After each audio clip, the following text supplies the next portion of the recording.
Alexandre de Moraes determinou que a Receita Federal, no caso, perdão, eu falei polícia, mas a Receita Federal, faça um rastreamento para identificar quebra de sigilo envolvendo parentes e ministros.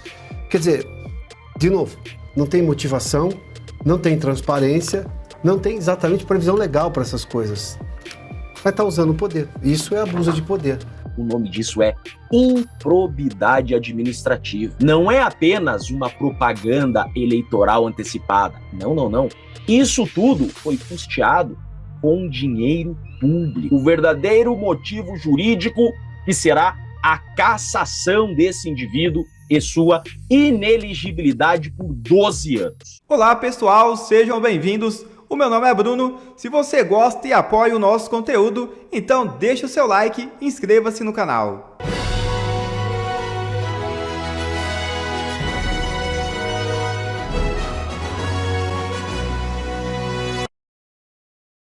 Vaza ataque de fúria de ministro do STF com relatório da PF sobre Toffoli. É isso mesmo. O vazamento de informações de um relatório da Polícia Federal com dados comprometedores sobre a relação de Dias Toffoli com o banqueiro Daniel Vorcaro deixou ministros do STF injuriados com a Polícia Federal, diz a revista Veja. Um dos ministros pediu anonimato e comparou o trabalho da gestão de André Rodrigues ao período em que a corporação atuou na Operação Lava Jato. Abre aspas. A PF está voltando aos velhos tempos de práticas da Lava Jato. Fecha aspas, diz o ministro. Um verdadeiro ataque de fúria. Urgente. Viviane Barsi teve o sigilo quebrado. É isso mesmo. Um servidor do SERPRO cedido à Receita Federal quebrou indevidamente o sigilo fiscal de Viviane Barsi de Moraes, esposa do ministro Alexandre de Moraes do Supremo Tribunal Federal. A informação foi confirmada nesta segunda-feira, após investigações determinadas pelo próprio magistrado na Suprema Corte. As apurações revelam que, além da advogada, o filho de outro ministro do STF também teve sua declaração de imposto de renda cessada sem a devida autorização judicial. O ministro Alexandre de Moraes determinou que a Receita Federal rastreie qualquer consulta ou tentativa de acesso aos dados fiscais dos 10 atuais integrantes do Supremo, bem como de seus cônjuges, filhos, irmãos e todos os ascendentes. O relatório completo deverá ser apresentado após o período de carnaval. A gente traz mais uma notícia envolvendo o ministro Alexandre de Moraes, que determinou que a Receita Federal faça um rastreamento para identificar eventuais quebras de sigilo de dados envolvendo ministros do Supremo Tribunal Federal e também familiares.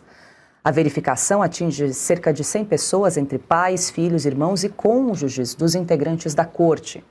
A lista inclui parentes de 10 ministros do Supremo. Os auditores da Receita devem realizar aproximadamente 8.000 procedimentos de checagem nos sistemas do Fisco, e os relatórios serão entregues diretamente ao gabinete do ministro Moraes. O pedido foi feito no âmbito do inquérito das fake news, e também alcança informações do Conselho de Controle de Atividades Financeiras, o COAF. A investigação busca identificar possíveis acessos irregulares a dados fiscais e financeiros de autoridades. A Receita Federal informou que o caso está sob sigilo de justiça e que apenas o Supremo pode autorizar a divulgação de informações. O órgão declarou ainda que não comenta demandas judiciais em razão do sigilo tributário. Piotr, é um absurdo, estamos em 2026, esse pedido do ministro Moraes, ele ocorre no âmbito do inquérito aberto lá em 2019, que está em sigilo, e a gente não vai saber o que a Polícia Federal vai entregar de dados sigilosos, porque ficarão ali retidos no gabinete de quem pediu o ministro Alexandre de Moraes. Agora, qual a justificativa e qual é o objetivo dele bater a porta da Receita Federal para pedir o rastreamento de dados, inclusive quebra de sigilos envolvendo familiares e parentes de ministros? Não, e outra, ele usa o poder de ministro para pedir um privilégio para ele usando uma instituição de Estado, a Polícia Federal. Onde é que tem algum republicanismo nisso? Eu citei republicanismo para ser irônico, óbvio, não tem absolutamente nada. Mas aí a gente demonstra claramente o quanto que o Supremo, e agora o porquê de o Supremo não conseguir encontrar uma saída diante desse caso que envolve o ministro Toffoli e também o próprio ministro Alexandre de Moraes, né? Não tem uma saída porque ele não fugiu de todas as regras básicas. Veja aqui que o ministro Alexandre de Moraes, diferentemente do Toffoli, que acabou tendo que dar um passo atrás numa coisa que não estava prevista, mas saiu da relatoria daquele caso. Aqui não, o ministro Alexandre de Moraes determinou que a Receita Federal, no caso, perdão, eu falei polícia, mas a Receita Federal, faça um rastreamento para identificar quebra de sigilo envolvendo parentes e ministros. Quer dizer, de novo, não tem motivação, não tem transparência, não tem exatamente previsão legal para essas coisas. Mas está usando o poder. Isso é abuso de poder. Ou configuraria abuso de poder. Mas no Supremo, que a própria ministra Carmen Lúcia reconhece que a Constituição proíbe censura, mas votou pela censura lá atrás, então você entende como que as coisas são, ou seja, qual é a previsão legal de tudo? Parte da República, do Lula, obviamente, estava lá no desfile ontem, na Sapucaí, e seguiu. E estou dizendo aqui, não fosse o Banco Massa, estariam também alguns ministros do Supremo Tribunal Federal, certamente, todos ali. Como a gente viu o Gedel, com 51 milhões, né, apreendidos no apartamento que ele disse que nunca foram dele, né? Mas, enfim, dançando e tudo mais. Dessas coisas que você começa a se questionar até onde vai. Não, mas aqui está aqui o ministro. Mas o Supremo, o Cauti lembrou disso há pouco, né? A previsão legal dentro da Constituição é o Senado se manifestar. Mas para o Senado se manifestar, e é bom reconhecer o trabalho da oposição no Senado, eu preciso que o presidente do Senado se manifeste. Sumiu. Ninguém vê o Alcolumbre por aí. O Brasil está numa crise moral, institucional, sem precedentes, e você não vê o presidente do Congresso Nacional. Ninguém sabe onde ele está. Marcília, também chama a atenção o momento em que o ministro Alexandre de Moraes faz esse pedido à Receita Federal, justamente no meio do olho do furacão do escândalo do Master, porque ele já tinha manifestado aí um certo incômodo, né, com a Receita Federal, né, vazamento de informações sobre escritórios de advocacia, contas bancárias. Como é que fica essa relação nesse momento, Marcília, desse pedido no âmbito do inquérito das fake news com o escândalo do Master? Paula, o STF quer investigar os seus investigadores, né? Aqueles que investigam o STF ou que estão investigando o STF. Uma das coisas que foi nessa conversa vazada, né, da última quinta-feira, na reunião secreta do STF, que já não que é uma coisa que já não deveria acontecer, porque ministro não faz reunião secreta, né? Aliás, nem presidente da República, e muito menos presidente da República com dono de banco, né, ou com ministro de STF, e eles todos se reúnem facilmente, com muita facilidade, secretamente. E nessa reunião secreta, uma das coisas que foi vazada é que eles estavam indignados com a Polícia Federal. Porque a Polícia Federal, ou parte da Polícia Federal, tem se mostrado autônoma, tem se mostrado independente, enfim, tanto que esse relatório sobre o Toffoli, entregue ao Fachin, pegou a todos de surpresa. A conversa interna ali era mais ou menos assim: quem que a Polícia Federal acha que é para investigar os ministros do STF?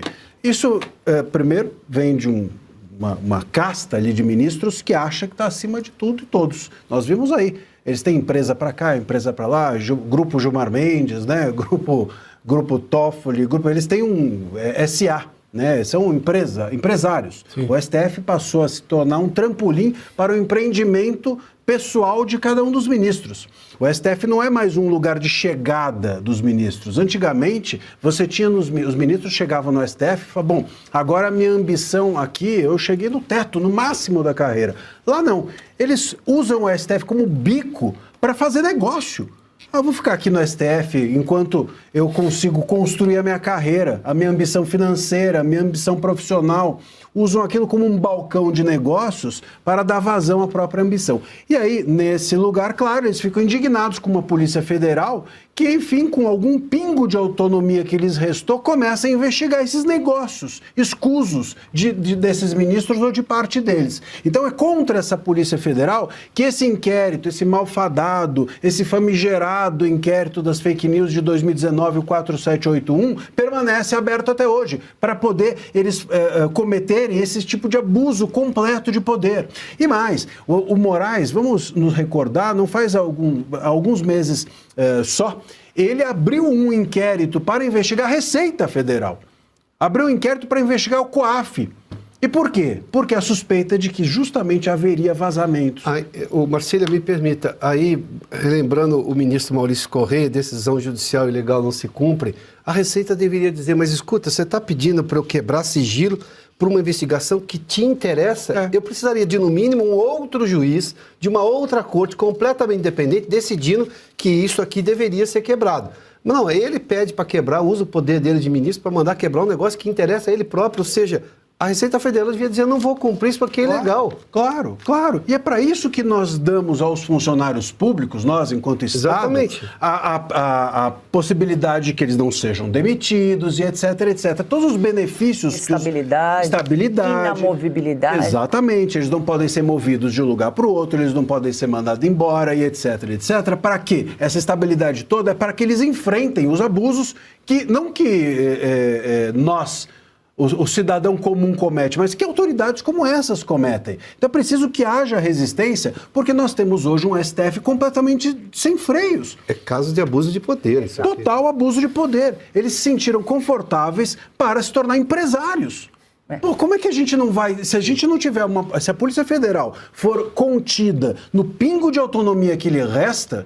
Bom, então ninguém mais, com certeza, vai poder contê-los. A gente volta a chamar a atenção para a importância do Senado. Piotr, você perguntou onde está o presidente do Senado Federal, Davi Alcolumbre. A nossa produção fez uma pesquisa rápida nas redes sociais. Está aí, ó, o presidente do Congresso Nacional no Amapá, curtindo o carnaval, pulando, dançando, enquanto a gente traz aí todos os desdobramentos desse escândalo. Tá aí, inclusive ele publicou na própria rede social dele. E ele ainda acha motivo para rir, diante da crise institucional que passa o país, ele acha que isso aí tem decoro em sair no carnaval diante do que está acontecendo no país? É isso. E agora é o fim. A toda entrega a Lula e Janja. É isso mesmo. O ator Paulo Vieira, que interpretou Lula no malfadado desfile da Escola de Samba Acadêmicos de Niterói, em entrevista sobre sua participação no evento, declarou textualmente que foi convidado por Janja Lula. Isso é uma verdadeira confissão, apontando a interferência dessa dupla no evento. Noutras palavras, parece óbvio que a escola de samba foi comprada com dinheiro público e utilizada para fazer promoção pessoal de Lula e campanha eleitoral antecipada. Advogado explica como essa confissão pode cassar o mandato de Lula e deixá-lo inelegível por 12 anos. Veja o vídeo. O que eu vou mostrar para vocês agora, ninguém ainda falou, e é muito pior do que propaganda eleitoral antecipada. Juridicamente, é a cassação do Lula e sua ineligibilidade. Todo mundo já viu e acompanhou esse caso. A Escola Acadêmicos de Niterói disse ter feito apenas uma homenagem ao Lula. Saiu até na imprensa que especialistas dizem que desfile sobre Lula não é campanha eleitoral antecipada. É que pode ser que esses tais especialistas não tenham visto esse vídeo, que derruba por terra toda a tese de que não houve propaganda eleitoral antecipada. Houve sim, houve interferência direta do Lula e da Janja nessa tal homenagem. E quem diz isso? O próprio ator contratado para fazer o papel do Lula. Vitalista, não tem vizinho não. Como que surgiu esse convite? Esse convite? Janja me chamou, ele também ficou muito feliz, assim, não tinha como negar. Isso é sim propaganda eleitoral antecipada, mas não só isso. É algo muito pior do que isso. Segundo a legislação eleitoral vigente, a propaganda eleitoral antecipada é bobeirinha. É apenas a incidência de multa. E para um petista, pagar multa não é problema, né? Dinheiro não é problema para o Lula. Diz a lei. A propaganda eleitoral somente é permitida após o dia 15 de agosto do ano da eleição. Agora, parágrafo 3º. A violação disto sujeitará o responsável pela divulgação da propaganda e, quando comprovado seu prévio conhecimento, o beneficiário a multa de R$ 5.000 a R$ 25.000. Só isso, sim, bobeirinha pro Lula, né? É por isso, então, que eles não deram a mínima por essa propaganda eleitoral antecipada. Olha só, Lula escarrou literalmente na cara do TSE. O desfile da Acadêmicos de Niterói dele, do camarote, que está vendo a imagem, foi até a pista. Ele estava vestido com a roupa da escola de samba, desceu e foi até a escola de samba. Nitidamente, nem aí para essa multinha que é dinheiro de pinga, literalmente, para os petistas. Mas, entretanto, todavia, eles esqueceram do principal. O verdadeiro motivo jurídico, que será a cassação desse indivíduo e sua ineligibilidade por 12 anos. Tudo isso daí foi pago com dinheiro público. Isso mesmo. Governo federal destina 12 milhões a escolas de samba do Rio de Janeiro. Então, se você tá achando bobeirinha, propaganda eleitoral antecipada, bobeirinha. Bobeirinha nada. O nome disso é improbidade administrativa. Não é apenas uma propaganda eleitoral antecipada. Não, não, não. Isso tudo foi custeado com dinheiro público. Isso é ato de improbidade administrativa. Artigo 10 da Lei de Improbidade Administrativa. Constitui ato de improbidade causar lesão ao erário, cofres públicos, qualquer ação ou omissão dolosa que enseje efetiva e comprovadamente perda patrimonial, desvio, má utilização do nosso dinheiro público. E qual a consequência disso? Está aqui, ó. Artigo 12, inciso 2. Na hipótese do artigo 10 que eu mostrei para vocês, perda da função pública, cassação e suspensão dos direitos políticos por até 12 anos. Isso que aconteceu não é somente irregularidade eleitoral, não. O nome disso é improbidade administrativa. A consequência disso é cassação. Mais um motivo para impeachment desse indivíduo. Não podemos esquecer que o presidente Bolsonaro ficou inelegível por muito menos. O presidente Bolsonaro não respondeu nenhuma acusação de desvio de dinheiro público, como nitidamente se vê nesse lixo desse desfile. Querem fazer homenagem para esse indivíduo? Façam, mas não com o nosso dinheiro. O nome disso é improbidade administrativa. Isso enseja cassação. E a principal prova disso foi produzida por eles mesmos. O ator disse que foi chamado pela Janja e pelo Lula. Ou seja, Lula usou dinheiro público para bancar essa propaganda eleitoral antecipada e ainda interferiu diretamente no desfile. Nítida improbidade administrativa. Não há qualquer dúvida disso. Aí está o motivo para a cassação desse indivíduo e ineligibilidade por até 12 anos. Veremos agora se o TSE é de fato uma instituição séria e imparcial. O presidente Bolsonaro ficou inelegível porque subiu em um caminhão particular sem dinheiro público e fez um discurso